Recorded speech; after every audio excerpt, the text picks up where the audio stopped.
friends. Welcome to Sky House Herbs podcast. I'm Ashley Ellenvoss, a clinical herbalist, and in this space, I share my knowledge and experience with plant medicine to help you on your own journey of healing and transformation. Join me in exploring the ancient wisdom of plant spirit medicine and how it can be used to heal the body, mind, and spirit. We'll talk to experts in the field and share stories from people who've been transformed by powerful plant allies. New episodes are released each Monday, so please subscribe. And now, let's explore this mystical world of plant medicine together. Hey everyone, welcome in. Today we will be talking about an herb of the month, and the herb is Goldenrod. And I harvested some this fall. Here in Minnesota, the harvest comes a little bit earlier, usually end of September. So I'll share with you a little bit more about this plant, how to use it, its taste, energetics, personal experiences. But before I do that, I would love for you to just take a moment to click on the subscribe button, to like this video if you find it helpful. The more likes, clicks, and subscriptions and followers I get, the more the information about plant medicine, its amazing healing capacities spreads. And that is my goal, is to get as many people learning about plant medicine, using plant medicine, because I believe herbal medicine is the people's medicine. This is something that our ancestors used. It was something that was available to everyone. And it is my hope and dream that through my little bit of work in herbal medicine, more and more people will have access and feel more confident to use herbs in this way. So thank you for letting me give that little introduction to my passion, plant medicine. And now let's talk about the herb of the month, Goldenrod. Now, this is an herb that's pretty common. It's found throughout the world, in Europe, especially here in North America. It likes to grow in open flatlands like prairies, along the edges where the forest and then the more kind of prairie land meet. But you can see it taking over whole fields. And that's like the autumn delight for me, is stumbling upon a field of goldenrod with its tall golden stalks. Now, these ones are dried, so it doesn't quite have the same effect, but you can see this beautiful yellow color that they have. And when they dry, they kind of puff out a little bit more, but with their really tight, beautiful flowers when they are in full bloom. Now, a lot of people confuse this herb with ragweed, and that is so sad to me because, ragweed is for what many people causes seasonal fall allergies. And this is actually the medicine. This is the remedy. This is the antidote to ragweed allergies, is goldenrod.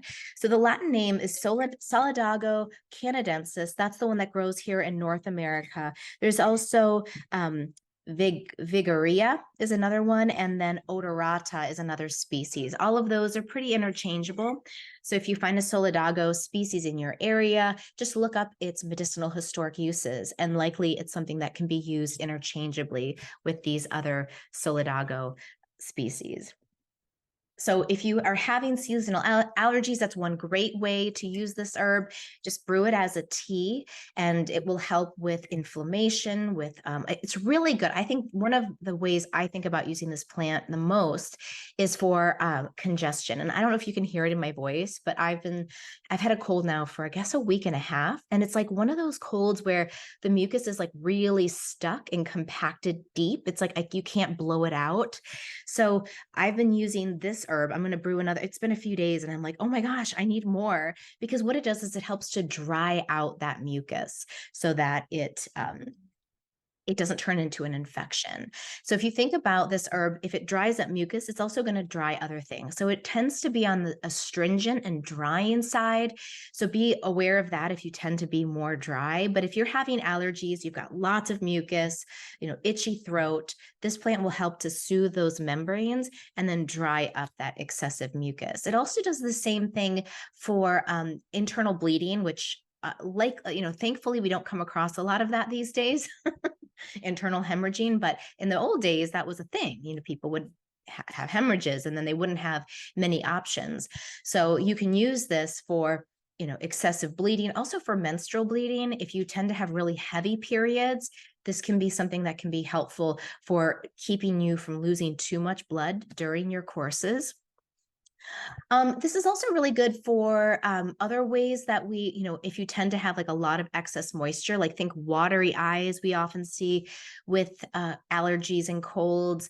But anytime where there's just a lot of excess fluid, or if you have edema, swelling in the wrists and the ankles, one cool thing about this herb is that it is a diuretic. It's a really good kidney remedy. So it will move fluid through your bodies, but it is potassium and electrolyte sparing, which is true for actually a lot of herbs, not true for a lot of pharmaceuticals. So you can use this herb to help you with edema, swelling, and you don't have to worry about losing too much potassium or electrolytes. It actually gives you some of those minerals back, which is so cool. That's why we love plants. Another thing is this herb has been shown in clinical trials to have an inhibitory effect on human pathogenic yeast, such as Candida and Cryptococcus. So, and yeasts tend to like to grow where it's kind of wet and boggy and warm. So what this herb is warming, but because it's drying and it has these antiviral and antifungal qualities to it, it can be really good for people that tend towards yeast infections or candida overgrowth. Think of it as an ally, maybe in a blend for those sorts of issues. This herb is also pretty amazing. Nicholas Culpeper, who was a medical herbalist in like the 1760s, he used this herb. He put it under the rulership of Venus, and specifically working with Libra imbalances. And when we think about Libra, we can think about the scales. And so this herb is really good for any of the organ systems that have pairs. So the eyes come in a pair, the sinuses come in a pair, the lungs come in a pair, the kidneys come in a pair, the fallopian tubes come in a pair, the genital organs in males, the scrotum comes in a pair. So any of these paired organs, this herb seems to do really positively with. And specifically for the kidneys, it has a long history of use, not only as a diuretic to help flush out the kidneys if there's been infections, if you've had any sort of bacterial overgrowth in like a UTI that then turns into a kidney disease or kidney infection. This can be a really good herb for that. And also it was used in convalescence from kidney diseases. Convalescence is a word I talk about a lot because I think I'd like to see it come back, but it's the idea that after we've been sick, and this can be acute sickness or chronic sickness, that we need a period of time to rest and reset. And so this herb was used for people who had any sort of kidney issue or disease or acute inflammation or acute infection. And it was used to help the kidneys reset and heal, and to help the body really reset itself to go into another phase of health and vitality. So I think that's I think that's a underused way that this plant can be brought into practice again, is for people who've had any sort of kidney disease or disorder.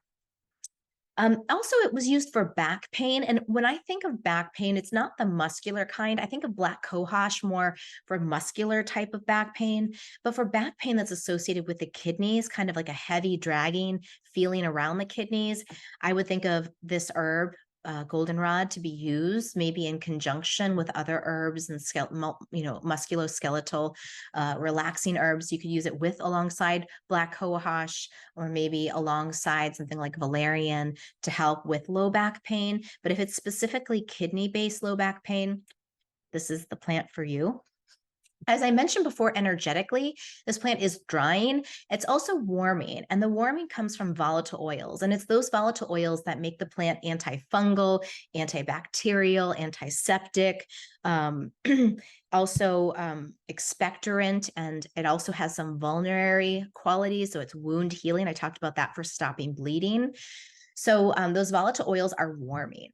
So you can think about this plant as being warming and drying, and that is a great thing for you as an herbalist or studying herbalist to think about, is the plant energetics, because if you have a condition that is cold and damp, you really want to make sure that you're using an herb that is warm and dry. And same thing, if you have a condition that is really, let's say, hot and dry, this might not be the best plant for you because it's going to be more warming and more drying. You might be better off using something that's more cool and moist, like marshmallow, which is very anti-inflammatory, very soothing, very cooling, very building and nourishing to tissues.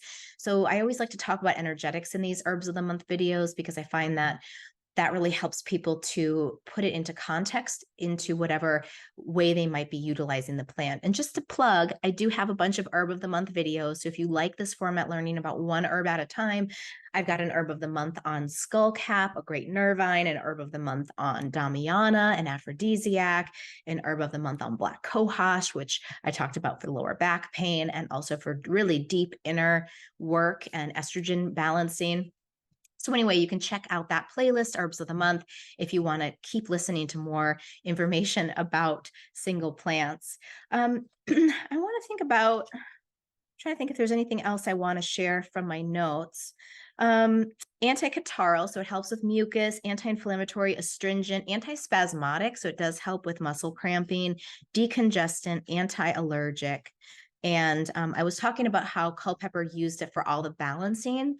And I just want to say again that I think that that's a really cool way to think about using this plant. And one of the other ways, this is sort of a little bit more of an energetic sidestep to using this plant, is that it's also used to balance disharmony in relationships. And I'll tell you a story in my clinical practice. I had this young man, he was in his 20s, and he was a student at our yoga school, and he was dating another student in our yoga school, this young woman. And he came to me and he was like, I'm really having a struggle with my relationship. And he came to me for herbs. He's like, I feel like she's got all the power. I don't know what to do. It just feels like she's holding all the control. She's holding all the cards in the relationship. And I just feel like I have no power in, it's like a really big power discrepancy in this relationship. And I instantly thought of this plant because Matthew Wood talked about it being really good for power differentials and power discrepancies. Another herb for that is agrimony. But I think of goldenrod and agrimony as both being really used when they're really good to use when there's really big issues in power and power exchanges. So I recommended him to use this as a tincture. And so he did 5 drops a day. And it was really interesting. He came back a few weeks later and he was like, I've been finding that I'm better able to assert myself. I've been speaking up more and telling her more about what my needs are in the relationship and what I want and how I want this to go. He's like, it's been really amazing. I feel like I've gotten some fire in my belly. And I was like, well, this herb is also a carminative. So it creates, it's yellow. It's got that golden color of the solar plexus. So it helps with willpower. It helps with being able to really speak and assert your truth, and not from the throat, but really from your gut and from like your own center and locus of control. What is it that you need? And being able to really assert that into relationships. And so he was able to do that. And the relationship went on for a while. It eventually petered out because I don't think it was, a great match overall. It's 2 Scorpios.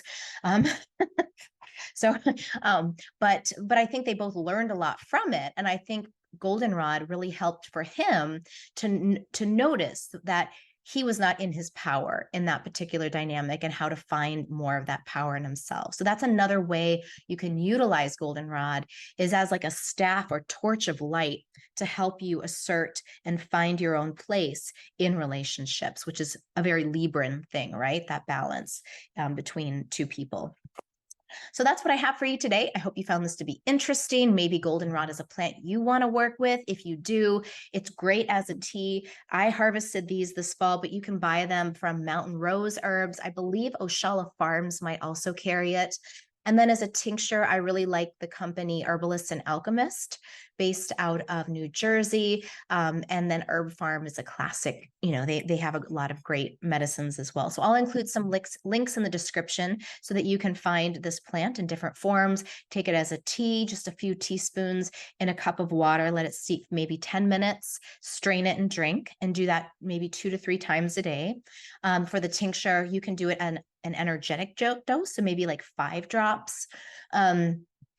several times a day if you're doing the relationship balancing. If you want to use it for allergies, you want to use a higher dose. So I would say maybe closer to 3 milliliters 3 times a day. So that's like a little bit less than a teaspoonful 3 times a day, or like 2 droppers full 3 times a day. As a tea, you can do the same thing, 1 to 2 teaspoons. I would do 2 teaspoons full if you're dealing with colds and phlegm, 2 teaspoons of the dried herb in a cup and a half of water, and then just let that steep, drink, and then watch how things will dry up, clear up, brighten up, lighten up, and you'll start to feel like you're in control, you're in the seat of power, and that you're able to move your life force and your vitality forward.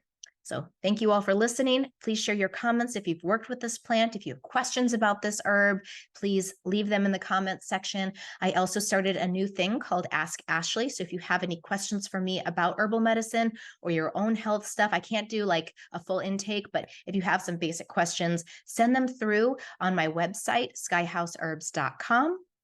And I will answer those for you on my YouTube channel.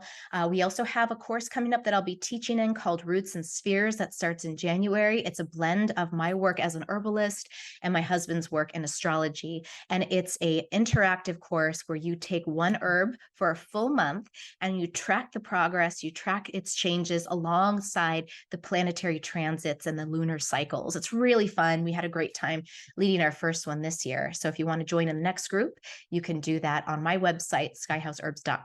Click on courses, I think, and then go to Roots and Spheres, and you can find all the dates and all the information there. So that's all for now. Thanks, everyone. Have a good day.